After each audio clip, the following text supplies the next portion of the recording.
Here, you know, I hear some horror story and then I'm hyper alert again. So, which I guess is better than taking everything for granted and ending up dead. Okay, who's ready to see some bees?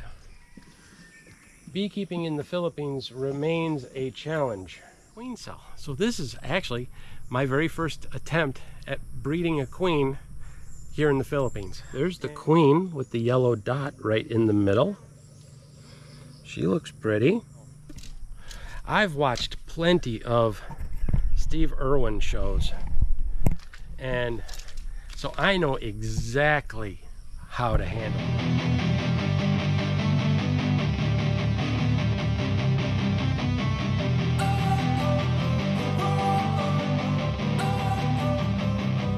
Don't wanna sleep in, cause I got something to prove. I gotta take what I hate and finally make a move. I think of you and all the shit you don't do. Well, I'ma make hella shit. So let's head over to the bee yard. My curiosity is just getting the better of me here, and I can't wait to find out what's going on over there. Hopefully they're okay. Hopefully my hive stands were set up correctly and that nobody's getting flooded and that everybody's happy. So I got my goodie bag. Oh, and I got a new toy to show you. I can't wait. I get myself set up over here and show you my new little toy. It has nothing to do with beekeeping. It's just for being on the farm in general, but because I've been hearing stories lately that have got me scared again. Every time I get over a fear, I get scared. You know, I hear some horror story and then I'm hyper alert again. So, which I guess is better than taking everything for granted and ending up dead. But so a little bit of fear can be a good thing. But I don't see any ants on the front. So I'm gonna turn this off for a second. I'm gonna light the smoker. always a joke. I'm gonna try and light the smoker, and we'll take a quick peek inside the hives and see what's going on. Who's ready to see some bees? I'm gonna undo the bee. Look at that. I got the smoker working really good today. Hopefully it stays that way. I'm gonna pop the lids off of these, and what you're gonna see inside is you can see two boxes. The bottom box is the brood box, where all the baby bees are being born, hopefully, and the top box is a secondary brood chamber, where I hope that the queen will eventually move up and start making baby bees in there as well, because we need these colonies to be very strong. They need multiple boxes in order to be strong, and they need to be banging away. But when I came out here a few days ago, they were not doing anything in the top box. They were hanging out, and they were just kind of lethargic up there, walking around on the foundations, not doing anything. And what that tells me is that there is a lack of nectar coming in. And that prompted me to think that we could be in a period of dearth, or at least a period of too much rain, not enough foraging time. So anyway, bees will starve if they cannot get out and forage, and if there's nothing that they can bring in. They will literally starve to death. They work all day, every day, non-stop, 24 hours a day. They're either at nighttime cleaning the hive and getting ready and helping the queen to lay eggs, or during the day they're foraging and other bees are still cleaning. But bees never stop, and they will work themselves to death. So I added a feeder to these. You saw in the first video where the bees arrived that they had pollen, a pollen patty. Now that's a protein source, and that's necessary. And I've been watching the bees, and they are bringing in some pollen, some fresh pollen, which is good. But I could not tell if they were bringing in nectar. had they been bringing in a good supply of nectar, they would be making wax. They would be building comb on the foundations that I gave them.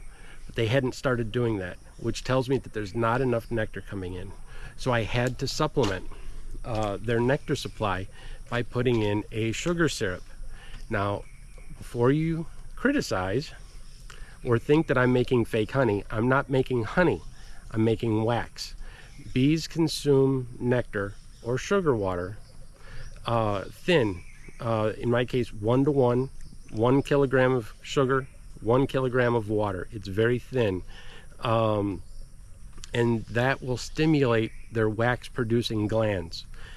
Bees make fresh wax, and it's generated on their it comes off as little tiny sheets out from between their exoskeleton, and then they mush it with their mouth and put it where they need it.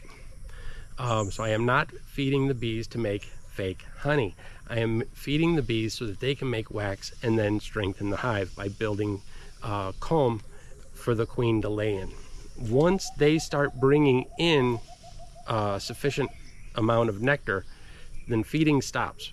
Once the first box goes on for honey storage, feeding stops.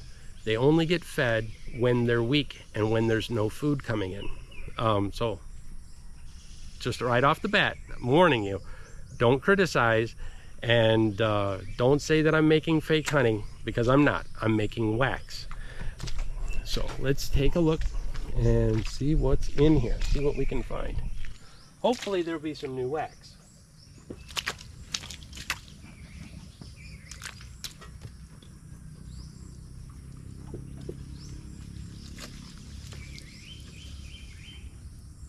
Wow. These bees were hungry. They drank all of the 1 liter of syrup that I put in here. I do have some more that I'll bring. Let's just pull some of this out. And, well,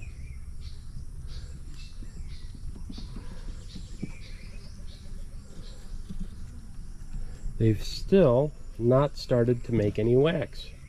So we are going to have to continue feeding for a little while.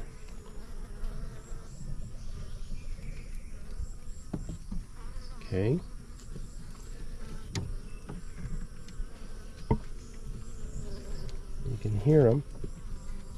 They're coming out to say hi. Those bees are saying, hey, buddy, where's the food?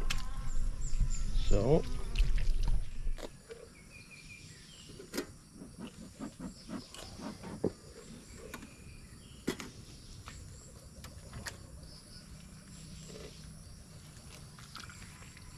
okay, let's see what we can find in here. That food went somewhere.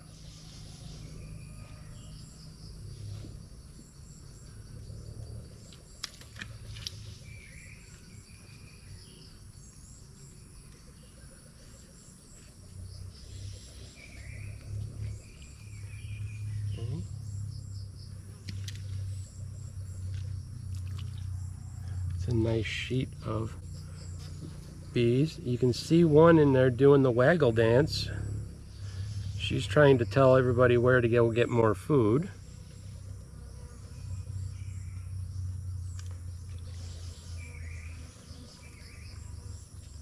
This side has got some open nectar and pollen. We'll set these here. See if we can find some babies to show you.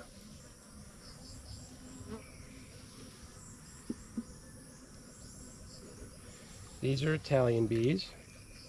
Okay, this one you can see all those capped cells. There's the queen with the yellow dot right in the middle. She looks pretty.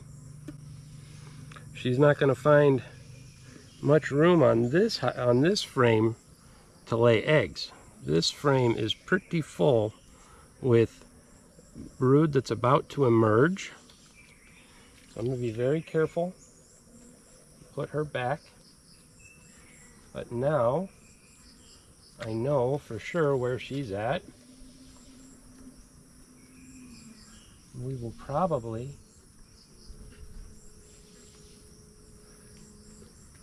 see some fresher.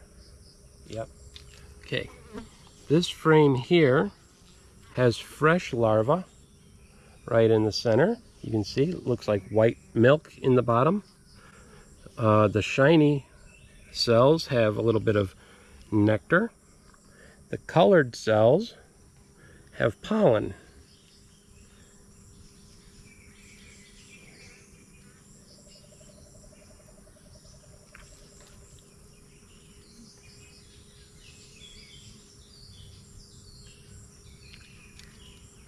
So the queen in here is doing well, but they just have not gotten to the point where they're satisfied with their food source to start making wax.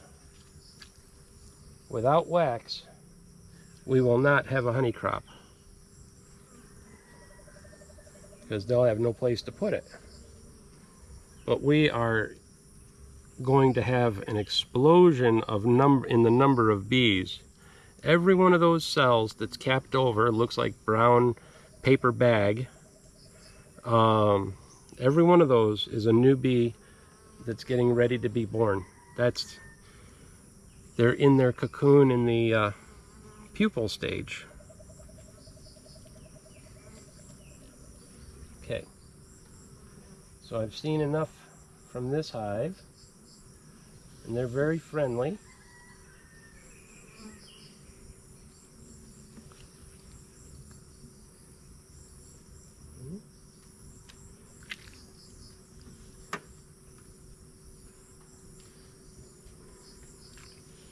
Very careful putting this one in. The queen is on the next frame.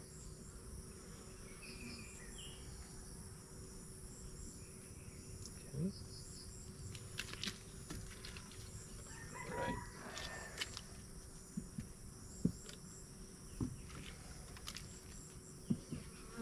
Right.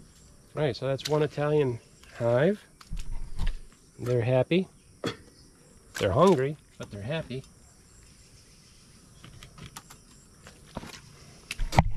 Let's see how this one's doing. Of all of the hives, this one is the one that I'm most worried about. When I was in here the last time, I didn't see any babies.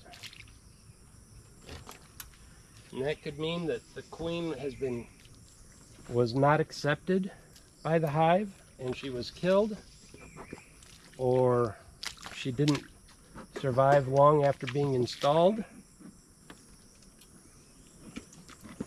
Or she's just not a very good queen.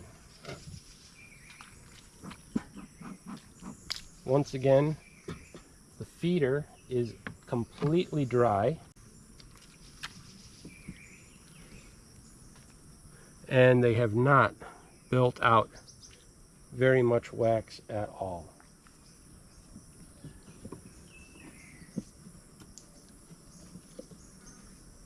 So, beekeeping in the Philippines remains a challenge.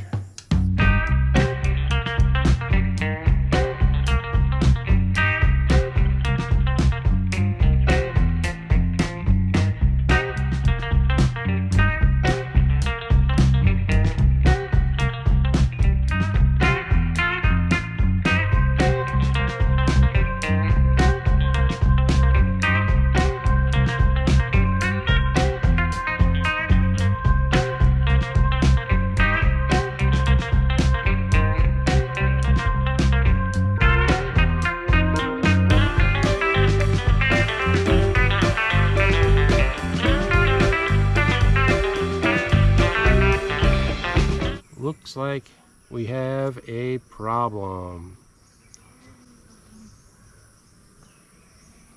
They started to make, you see these over here by my thumb? They've started to make queen cells. I don't know if there was an egg in those cells or not. but with no eggs, they have no chance of making a queen.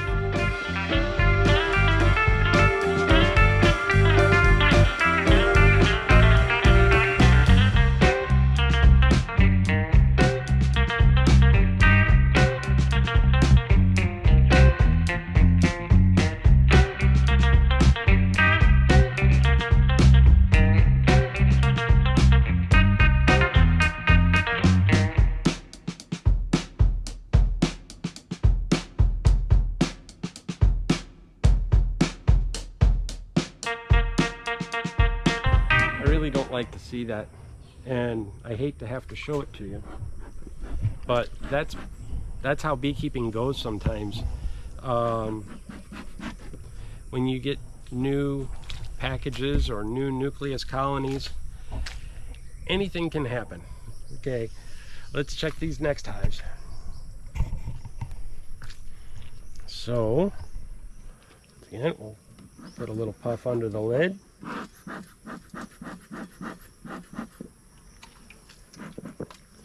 And once again, the feeder is totally dry.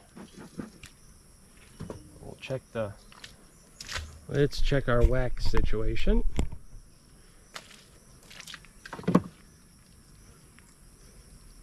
Nothing on the drone comb.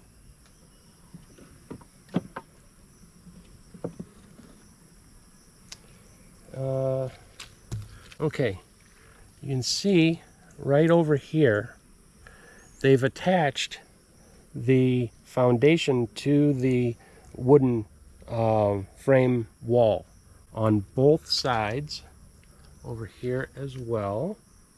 Now that is the first little bit of wax production that I've seen, so that's slightly encouraging. But they're supposed to be making these cells deeper and thicker. They haven't gotten that far yet. Okay, let's start with this outside frame. See what we can see here. So far, just nectar and a little bit of cured honey at the top and a little bit of pollen on the inside of the frame. Smoker over here. Try to do things the same way when I find a way that works, so I can go a little bit quicker. Ooh. Whoops. Okay. All right.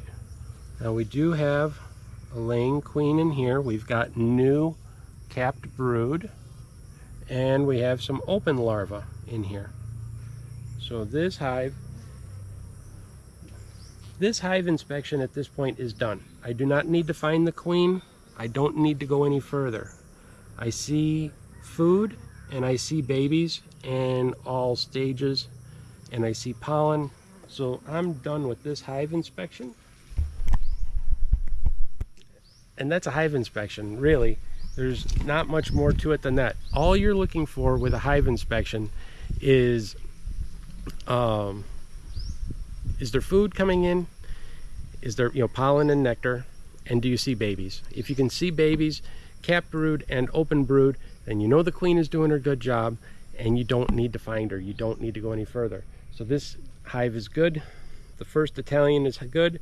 One Italian hive is bad. I've got 2 more to go, and I'm just going to do exactly what I've been doing. I just walked over to the Payaga. I got my jug of sugar syrup, and while I was doing it, I decided I'm going to try and rescue these bees right here, right now.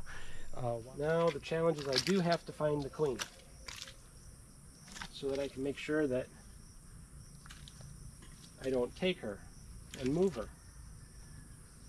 Although it may be easier if I did. But I would risk the first hive rejecting her, which I don't think would happen. If you listen to Michael Palmer, a laying active queen moved to a new hive is almost always accepted. But since I don't have spare queens, I'm not going to take any risks. I found her, she's on here. So now I need a frame with eggs.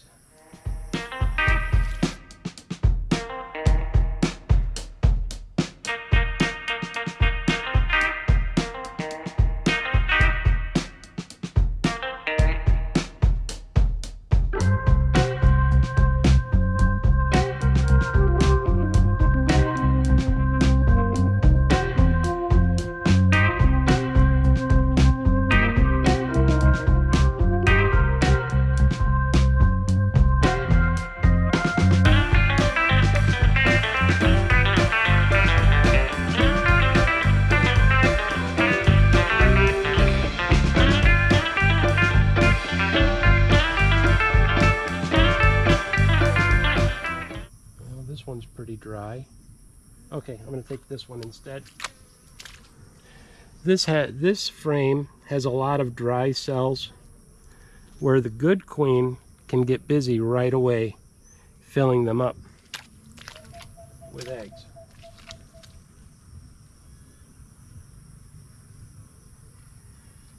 That one will go in here. Well, actually, I want to keep as many of these bees as possible.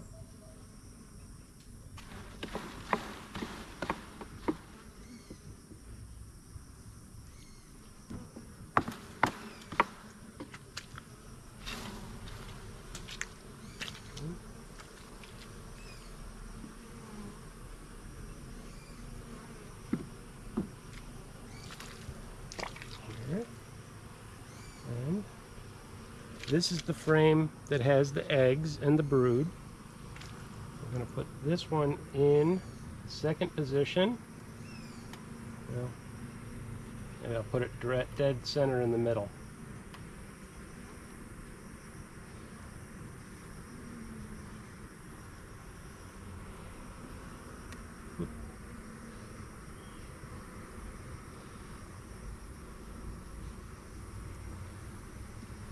Okay.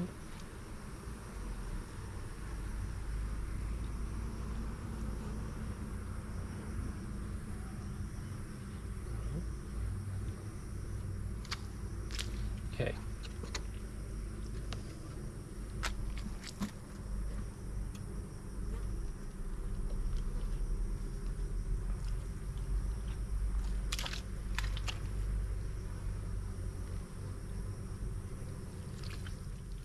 Well, while I'm at it, pull out feed.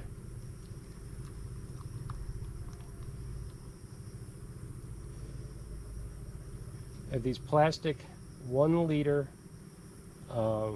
syrup feeders, and I broke wooden sticks and put them inside. Now, what that does, by putting those wooden sticks in there, it allows the bees to climb on there, and they can suck the syrup and not drown. Internal feeders are a little bit, they're very reliable, but they're notorious for drowning bees at times. So there's that one. Now, this only takes a few seconds. I'll show you a little trick. Oops. Here's the lid for this one. If you want to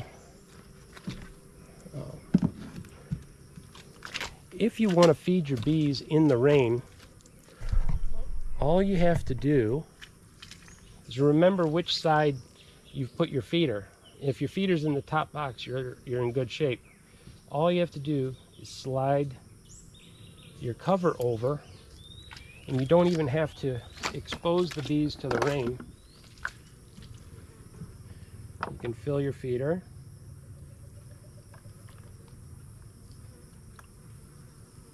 You do want to make sure you spill a little bit to let them have a taste.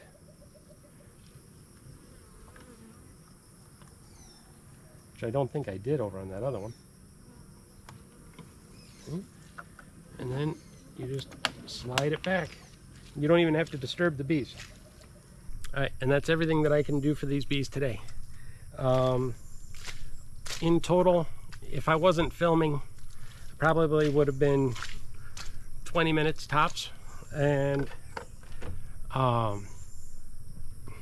otherwise, this has been a little bit, I went a little bit slower talking, explaining things, but open them up, check them for brood, check them for food, give them some more food in their feeders, close them back up, and I'm done.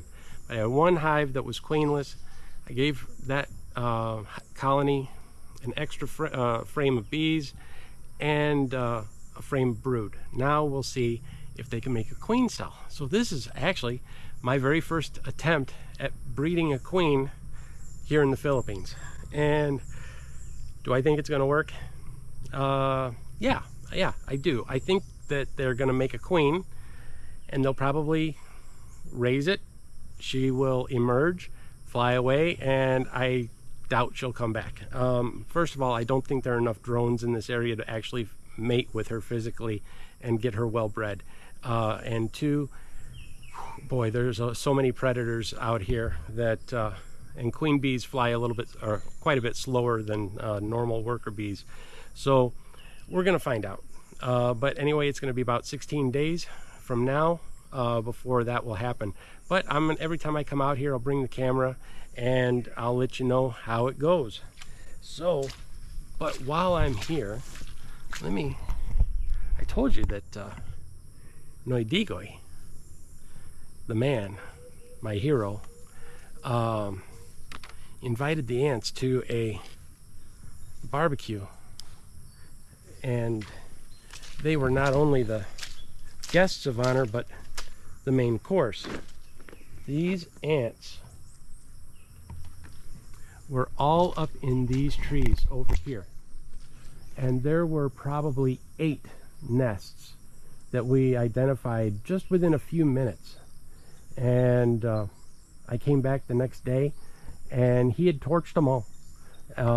They were gone. You just saw some shriveled up ash leaves, and I never saw another ant.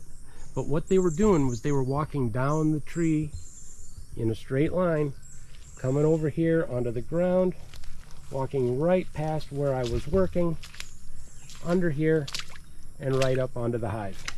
I mean, they are in an absolute straight line. These bees right here, I parked them right on the ants highway. I had no idea. I didn't know the ants were here, and these poor bees, I literally parked these bees on top of the ants highway. Had I known, I wouldn't have done it. But at the same time, now I'm glad the ants are gone. And take a look at this. I am going to be changing these. Probably my next video, or maybe the one after that, will be me starting over with these hive stands. I'm going to keep the tie-down hoops exactly where they're at. Tie-down hoops are here, in the middle and on the other side. But I'm going to take the concrete blocks, move them away, and I have to move each of the hives off to the side, disassemble this, and I'm going to get wash tubs, and I'm going to put the concrete blocks inside the wash tubs and fill those with water, put the wood back on top, and I'm not going to need those steel pans anymore. I have a lot more. Oh, I almost forgot. I almost did an outro and I wasn't even done telling you about my new present my new toy that I got for myself. All right, so anyway, I went to dinner last night with some friends, and they were telling me about all the people in the area that have been killed by cobras. I'm like, really? Look what I got. I got a snake stick. This thing is 1.5 meters long. It's got the pinchy end over here and the grabber end over here, and I think this thing cost me about 500 pesos, and think it came from China, but it seems to work. It's got a steel cable inside. At least it's not rubber bands. Now, I've watched plenty of Steve Irwin shows, and so I know exactly how to handle this. If I see a cobra and I've got my stick, the first thing I need to do is drop down to the ground and go, ooh, danger, danger, danger. But then you back up and you put on some goggles and hope that it's not a spitting cobra, because we do have the spitting cobras here, and they can shoot venom out of their fangs into your eyes from 9 feet away. So I've got glasses on my head, but they're not exactly safety goggles, and it's not a full face shield. It's just I have to draw the line on safety somewhere. But anyway, so yeah, first you drop to the ground, then you go, ooh, danger, danger, danger, and then you get back up, put on your goggles, and you have to grab it with your pinchy stick. But I don't think that's how I would actually do it. I'd skip dropping to the ground. I would probably scream like a little girl before I had a chance to say, ooh, danger, danger. And if I absolutely had to, my first instinct would be to drop the pinchy stick and run away. But my next instinct would be probably to swing this like a golf club and try and connect with this thing under the chin. I resort to violence first, and then think about it afterwards. But please say a prayer that I never run into one. I don't like snakes. I don't want to bump into one. I got this more as a joke than anything else. I wanted to show you guys. I'm glad I have it just in case. But when I was at dinner last night and somebody told me, oh yeah, a couple barangay away, somebody got killed by a cobra, and I don't need to hear this. But to be warned is to be safe, I guess, because I'm now on the lookout, and I'm still wearing the high boots and taking as many normal precautions as I possibly can in order to still be functional. So anyway, that's my story. That's my new toy. So until next time, be well, be safe, be kind. God bless. I love you all.